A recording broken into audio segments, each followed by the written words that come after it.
Hello everyone. Today we are going to continue our topic that is transport in plants. जो इससे पहली वाली video थी उसमें मैं आपको कॉम्प्लेक्स टिश्यूज़ के बारे में बता चुकी हूँ that are xylem and phloem. Xylem जो होता है it is also called as wood and it is responsible for conduction of water and minerals. ठीक, और कैसे करता है वो भी मैं आपको बता चुकी हूँ. और जो फ्लोएम है that is called as bast and it is helpful in conduction of organic solute, cell sap और we can say food. Today we will study in plants. उसके मैकेनिज्म है वो किस तरीके से हो रहा है हम वो पढ़ते हैं. Okay, if we will talk about the transport in plants, जो चीज़ का ट्रांसपोर्ट है वी कोई ब्लड नहीं है उसमें, अंदर क्या प्रेजेंट है कंडक्टिंग टिश्यूज हैं. कौन कौन से कंडक्टिंग टिश्यूज है? One is xylem and second one is phloem. Xylem is helpful in conduction of water and minerals and phloem is responsible for food or we can say organic solutes. We can also say cell sap. Okay, इनका translocation करता है. अब यहाँ हम बोलते हैं ना translocation. Trans means change, location means place. जहाँ पर है वहाँ से. नाउ हमें पता है कि जो जैसे suppose I am saying this one is a plant. Okay, here these are roots, these are branches. Now what will happen कि ये जो पार्ट है, कौन सा पार्ट है? रूट्स जो है ये क्या काम करेंगी? वाटर को एब्जॉर्ब करेंगी. ठीक, वाटर को एब्जॉर्ब करेंगी रूट और उसको कहाँ पहुँचाएंगी? ऊपर की तरफ पहुँचाएंगी. और मैंने बताया था कि कौन रिस्पॉन्सिबल होता है? जाइलम रिस्पॉन्सिबल होता है. Why? Because in xylem tracheids and vessels are present. और क्या होता है? वेसल्स जो होती हैं मैंने बताया था लॉन्ग इस तरीके से होती है, और जो ट्रैकीड्स होती हैं उनके टेपरिंग एंड्स होते हैं जहाँ पर क्या प्रेजेंट होते हैं? पोर्स प्रेजेंट होते हैं. इस तरीके की स्ट्रक्चर बताई थी. तो इन्हीं पोर्स के थ्रू क्या होता है? वाटर ऊपर की तरफ क्या करता है? बढ़ता जाता है. ठीक, तो मीन्स जो रूट्स हैं वहाँ से जो वाटर है वो कहाँ जा रहा है? अप साइड जा रहा है. क्या वाटर ऊपर से नीचे भी आता है? नहीं. तो जो जाइलम से जो कंडक्शन होता है that is called as unidirectional transport system है. ये यूनिडायरेक्शनल क्या मतलब क्या है? एक ही डायरेक्शन में होगा. कहाँ से कहाँ की तरफ होगा? रूट से. और कहाँ की तरफ होगा? अपर पार्ट्स की तरफ होगा. ठीक, लेकिन जो अपना फ्लोएम जो करता है वो कैसा करता है? बाय डायरेक्शनल करता है. फ्लोएम से कैसा होता है? Bidirectional. I am going to explain you about how transport of mineral and water takes place inside the plants. Plants के अंदर वाटर और मिनरल्स का जो ट्रांसपोर्ट होता है वो कैसे होता है. आपने ट्रांसपोर्ट, अगर मैं प्लांट के अंदर ट्रांसपोर्ट की बात करती हूँ तो प्लांट में जो ट्रांसपोर्ट है वो 3 तरीके से देखने को मिलता है हमें. चाहे हम बात करें प्लांट में जाइलम की या फ्लोएम की, उससे पहले ट्रांसपोर्ट की बात कर लेते हैं. कितने तरीके का ट्रांसपोर्ट होता है. First one is diffusion. इसके बारे में हम 9th में पढ़ चुके हैं. Second one is facilitated transport and the third one is called as active transport.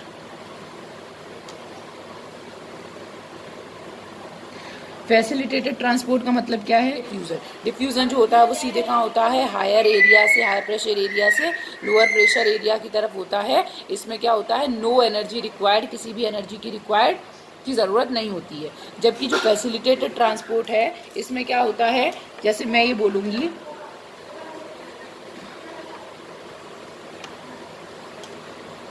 Facilitated transport के केस में क्या होता है? स्पेशल प्रोटीन्स होती हैं. वो प्रोटीन्स क्या काम करती हैं? किसी भी चीज़ को ट्रांसपोर्ट करने में हेल्प करती हैं. I have taught you about the proteins, extrinsic, intrinsic proteins. So ये वही प्रोटीन है और इन्हीं प्रोटीन्स के चैनल्स बन जाते हैं that is called as porins. तो इन्हीं पोरिन के थ्रू क्या होता है कि जो मिनरल है वो कहाँ से जाएगा या कोई भी न्यूट्रिएंट जो है वो एक जगह से कहाँ की तरफ जाता है?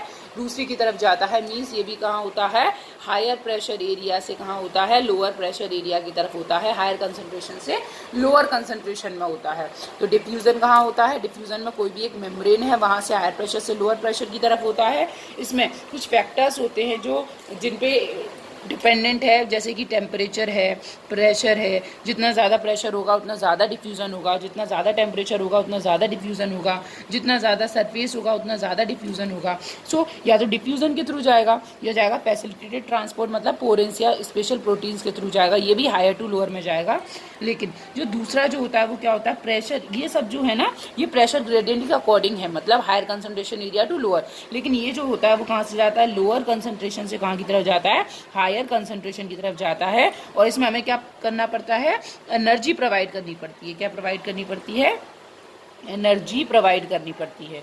तो दैट इज एक्टिव ट्रांसपोर्ट। सो जो हम जो पढ़ते हैं ना प्लांट के अंदर की वो रूट्स है। सबसे पहले क्या होता है, when you will provide the water to the plant ना, इन दैट कंडीशन जो प्लांट की जो रूट्स हैं वो क्या काम करती हैं, उस वाटर को एब्जॉर्ब करती हैं और अपने ग्राउंड टिश्यूज का मतलब होता है प्लांट जो रूट्स है ना उनके सेंटर में जाके वेस्कुलर टिश्यूज होते हैं, जाइलम और फ्लोएम। तो जो वेस्कुलर टिश्यूज हैं वहां तक पहले पहुंचना तो चाहिए, तभी तो वो ऊपर जाएगा। तो पहले क्या होता है कि वाटर एब्जॉर्ब होता है, रूट पर हेयर लाइक स्ट्रक्चर प्रेजेंट होती हैं, that are called as root hairs. उन रूट हेयर्स के थ्रू क्या होता है, एब्जॉर्ब होता है, जाइलम और फ्लोएम तक जाता है, और फिर जाइलम और फ्लोएम उन्हें क्या काम करते हैं, आगे ट्रांसपोर्ट करते हैं जाइलम और फ्लोएम के थ्रू। आगे जाइलम क्या काम करता है, उसी जाइलम के थ्रू आगे उसको ट्रांसपोर्ट किया जाता है। इसको और अच्छे से समझने के लिए हम डायग्राम देखते हैं। सो स्टूडेंट्स, हम जो पढ़ रहे हैं वो क्या पढ़ रहे हैं, how water and minerals get transmitted और ट्रांसफर्ड फ्रॉम रूट्स। आपको पता है यहाँ पर देखो, यहाँ पर क्या है, सॉइल है। अच्छे से समझने की कोशिश करना, ठीक है। See this one is soil, we are providing water in the soil. अब क्या होता है, आपने देखा होगा कि जो रूट्स है ना वो रूट्स के ऊपर क्या प्रेजेंट होते हैं, हेयर लाइक स्ट्रक्चर प्रेजेंट होती है। एक और चीज, the outer layer of root, the outer coating of, जैसे स्किन की जो होती है उसे एपिडर्मिस कहते हैं, आउटर कोटिंग ऑफ, ऐसे ही जो रूट्स की होती है उसे क्या कहा जाता है, एपिब्लेमा कहा जाता है, ठीक है। इस एपिब्लेमा के ऊपर क्या प्रेजेंट होते हैं, हेयर लाइक स्ट्रक्चर्स प्रेजेंट होती हैं। These are called as root hair. ये रूट हेयर क्या काम करती हैं, these are hygroscopic in nature, hygroscopic होती है। हाइग्रोस्कोपिक का मतलब समझते हैं, वाटर एब्जॉर्ब करने की कैपेसिटी होती है। तो ये क्या काम करते हैं, एब्जॉर्प्टिव एरिया को बढ़ाते हैं। जैसे फिंगर लाइक प्रोजेक्शंस होती है ना villi, what is the function of that villi, वो इंक्रीज करती है एब्जॉर्प्टिव एरिया को। सेम ये जो रूट हेयर्स है वो भी क्या काम करते हैं, एब्जॉर्ब करते हैं। अब समझने की कोशिश करेंगे। देखो पहले क्या हुआ, जब हमने सॉइल में क्या प्रोवाइड किया, वाटर प्रोवाइड किया, तो वो वाटर कहाँ तक पहुँचना चाहिए, जाइलम, और जाइलम तक पहुँचना तो चाहिए। और जाइलम कहाँ प्रेजेंट है, यहाँ प्रेजेंट है। मतलब अगर मैं बात करूँ तो ये सपोज अगर मेरी रूट है, मैंने ऐसे इसको कट करके देखा है, तो बीच में प्रेजेंट है जाइलम यहाँ पर। तो यहाँ तक मुझे ये जो दिख रहा है ना, दीज आर जाइलम, ये क्या है, ये है जाइलम। मुझे कहाँ तक पहुँचना है, जाइलम तक। तो मुझे जाइलम तक पहुँचना है, तो वाटर को अगर जाइलम तक पहुँचना है तो पहले वाटर को अंदर एब्जॉर्ब होना पड़ेगा रूट के अंदर। तो रूट में वाटर को एब्जॉर्ब करने में कौन हेल्प करेगा, रूट हेयर्स। ये रूट हेयर्स क्या काम करते हैं, वाटर को एब्जॉर्ब करते हैं। अब दो तरीके हैं, वाटर क्या काम कर सकता है, एक तो सपोज यहाँ से वाटर एब्जॉर्ब हुआ, जहाँ जहाँ उसे जगह मिलेगी ना, जहाँ जैसे सेल्स के बीच में जहाँ जगह है, उन जगह से होता हुआ वो अंदर कहाँ पहुँच जाएगा, कहाँ तक पहुँच जाएगा, ये आप देख रहे हैं, ये किसके बीच में गया, जो गैप्स हैं सेल के बीच में जो गैप है, उन गैप से होता हुआ कहाँ पहुँच गया, अंदर पहुँच गया। कौन सी प्रोसेस से गया है, डिफ्यूजन से गया है। आप समझ रहे हैं, डिफ्यूजन का मतलब क्या है कि हायर कंसंट्रेशन एरिया से लोअर कंसंट्रेशन एरिया में गया है, ठीक। अच्छा, एक और चीज़ आपको यहाँ याद रखने की है, एज वी नो जो प्लांट सेल्स होती हैं, उन प्लांट सेल्स के अंदर आउटर जो कवरिंग होती है that is called as cell wall. And what is the speciality of this cell wall, that this cell wall is impermeable, मतलब कि वाटर। अब इनके बीच में क्या होते हैं, जो दो सेल्स हैं उन दो सेल्स के बीच में क्या होते हैं, साइटोप्लाज्मिक कनेक्शंस होते हैं, जो आपने पढ़ा है, the cytoplasmic connections between two adjacent cells, ठीक, उन्हें क्या कहा जाता है, दैट इज प्लाज्मोडेस्मेटा। तो प्लांट सेल्स में प्लाज्मोडेस्मेटा, तो जो प्लांट सेल्स होती हैं ना वो एक दूसरे से किसके थ्रू कनेक्टेड रहती हैं, प्लाज्मोडेस्मेटा के थ्रू कनेक्टेड रहती हैं। सो पहले क्या काम हुआ, जैसे मैंने आपको बताया कि डिफ्यूजन के थ्रू या ऑस्मोसिस के थ्रू। ऑस्मोसिस क्या होता है, ऑस्मोसिस का मतलब है जब कोई भी चीज़ हायर कंसंट्रेशन एरिया से लोअर कंसंट्रेशन एरिया की तरफ जाती है। तो सिंपल क्या हो रहा है, यहाँ पर दो तरीके का पाथ बनता है। इसमें एक बनता है सिम्प्लास्टिक पाथ, एक बनता है एपोप्लास्टिक पाथ। आप देख रहे हैं यहाँ पे जो अंदर सेल गई है, ये अंदर जो गया है, ये कहाँ पे गया है, जो जो गैप्स हैं उन गैप्स से होता हुआ गया है, किसी भी सेल के अंदर मर्ज होके नहीं गया। तो इसे क्या कहा जाता है, ऐसा पाथवे जो होता है उसे कहा जाता है एपोप्लास्टिक पाथवे। किस टाइप का पाथवे रहता है, एपोप्लास्टिक पाथवे। दूसरा क्या रहता है, दूसरा क्या तरीका है, दूसरा ये तरीका है कि जो पानी है ना वो यहाँ से एब्जॉर्ब हो और सेल्स के थ्रू होता हुआ जाए समझ रहे हैं? अब इसमें किस चीज होता हुआ है, सेल्स के थ्रू होता हुआ गया है, और यहाँ पर कैसे गया है, जो पोर्स हैं उन पोर्स के थ्रू होता हुआ गया है। तो इसे कहते हैं सिम्प्लास्टिक पाथवे, सिम्प्लास्टिक पाथवे। ठीक, तो मेन पहले क्या काम होना होता है कि पहले जो अपना क्या है वाटर है उसे कहाँ तक पहुँचना चाहिए, जाइलम तक पहुँचना चाहिए। जब तक जाइलम तक पहुँचेगा नहीं तब तक वो ट्रांसपोर्ट कैसे करेगा? अब we know in xylem tracheids and vessels are there, वो क्या काम करेंगे, उसको कंडक्ट करेंगे। अब एक और चीज़ आप बहुत अच्छे से समझ लीजिए, हमने बोला कि जाइलम कंडक्ट करता है। अब कोई भी चीज़ जब नीचे से ऊपर जा रही है तो कितना प्रेशर चाहिए, तो इसके लिए कुछ फैक्टर्स काम करते हैं। अगर मैं बोलूँ ट्रांसलोकेशन और जाइलम की कौन हेल्प करता है, तो पहला क्या है, transpiration pull. Transpiration pull, transpiration pull क्या होता है, थोड़ा सा समझेंगे कि ट्रांसपिरेशन पुल का मतलब होता है, we know in leaves stomatas are present.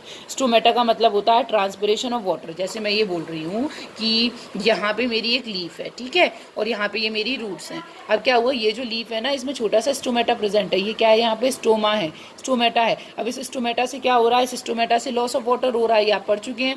Loss of water by the surface of stomata is called as transpiration. तो यहाँ पर क्या हो जाएगा, पानी की कमी हो जाएगी। यहाँ से पानी निकल रहा है तो यहाँ पे क्या हो गया, लो कंसंट्रेशन हो गई, लो प्रेशर हो गया, ठीक है। अब वो यहाँ वाली सेल से ले लेगा, यहाँ से लेगा, यहाँ से लेगा, इस तरीके से वाटर जो है, अब ट्रांसपिरेशन पुल जनरेट हो जाएगा। ट्रांसपिरेशन पुल का मतलब हो गया ट्रांसपिरेशन होने की वजह से सेल्स में पानी की कमी आ गई। वो सेल्स जो है वो पास वाली सेल से लेती रहेंगी और धीरे धीरे करके नीचे से वाटर ऊपर पहुंच जाएगा। तो जो फर्स्ट जो रीजन है that is a transpiration pull. समझ में आया आप लोगों को? तो फर्स्ट रीजन क्या होता है, ट्रांसपिरेशन पुल होता है। सेकंड जो होता है वो क्या होता है, cohesion and adhesion. Cohesion and adhesion ये होता है। कोहेशन एडहेशन क्या होता है कि जो वाटर मॉलिक्यूल्स है ना, जैसे मैं ये बोलूँ कि वाटर मॉलिक्यूल आपस में जुड़े हुए हैं, आपस में वाटर का क्या है, प्रेम है, तो ये वाटर क्या है, चिपक के चल रहे हैं। और ये मतलब कोहेशन मतलब साथ साथ चल रहे हैं। और एडहेशन का मतलब है कि वाटर जो है ना वो ट्रैकीड से चिपक नहीं रहा है। मतलब अगर मैं बोलूँ कि वाटर जो है वो ट्रैकीड से चिपक जाए, ऊपर की तरफ बढ़े ही नहीं, तो आप बताओ कैसे हो पाएगा, नहीं हो पाएगा ना। तो ट्रैकीड्स और वाटर के बीच में क्या काम कर रहा है, दिस वन इज अ ट्रैकीड। तो ट्रैकीड और वाटर के बीच में क्या काम कर रहा है, एडहेशन काम कर रहा है, अपोजिट फोर्स काम कर रहा है।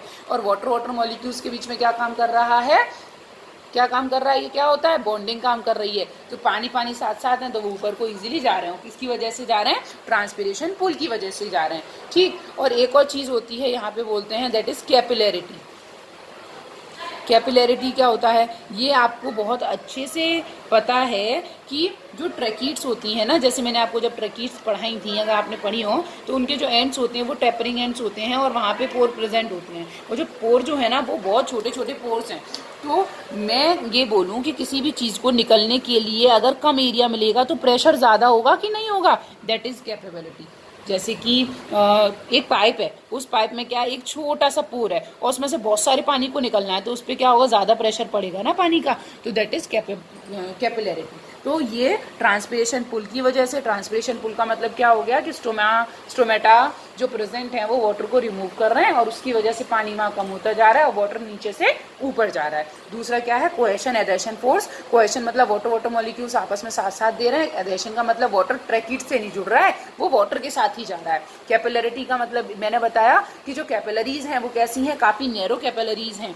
नैरो का मतलब है कि आप समझते हैं काफ़ी सकरी हैं, तो जितनी ज़्यादा वो कैपिलरीज जो होंगी छोटी होंगी, वैसे ही क्या होगा, उतना ज़्यादा क्या होगा, प्रेशर जनरेट होगा, वो वाटर इजीली ऊपर जाएगा।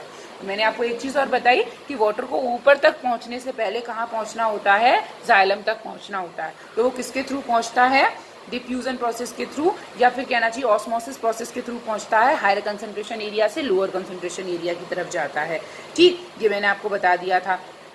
एक और चीज़ आप यहाँ ध्यान रखेंगे, दो तरीके का है, एपोप्लास्टिक पाथवे है और सिम्प्लास्टिक है। अगर जो सेल्स के बीच में जो गैप है वहाँ होके गया तो एपोप्लास्टिक, और किसके बीच में, अच्छा लिसन, ये प्लांट के जो पार्ट्स हैं ना इनके नाम है, जैसे कि ये जो अंदर वाली लेयर होती है इसे कहते हैं endodermis. This one is called as endodermis, ठीक। ये वाला जो पूरा पोर्शन है that is called as cortex, इसे कहा जाता है एपिब्लेमा, ठीक है। लेकिन वो आप नहीं भी याद रखोगे तो उससे कोई वो नहीं है, बस आपको ये समझ में आना चाहिए कि ये जो हो रहा है मतलब ट्रांसपोर्ट और मिनरल जो हो रहा है वो किसकी हेल्प से हो रहा है, that is by the help of the xylem. Xylem में कौन सा पार्ट है जो मेन रिस्पॉन्सिबल है? ट्रैकीड्स और वेसल्स रिस्पॉन्सिबल हैं, लेकिन वो कब कर पाएंगी, किसकी वजह से कर पाएंगी? ट्रांसपिरेशन पुल है, कोहेशन एडहेशन है और कैपिलरिटी की वजह से। एक सरफेस टेंशन और आता है, वो भी है इसमें, ठीक है। लेकिन उससे पहले उन्हें पहुंचना पड़ेगा, तो जो जाएंगी किस प्रेशर से जाएंगी? वो डिफ्यूजन प्रोसेस से जाएंगी, ऑस्मोसिस से जाएंगी, हायर प्रेशर एरिया से लोअर प्रेशर एरिया तक जाएंगी, ठीक। So this is all about the transport of water and minerals in plants.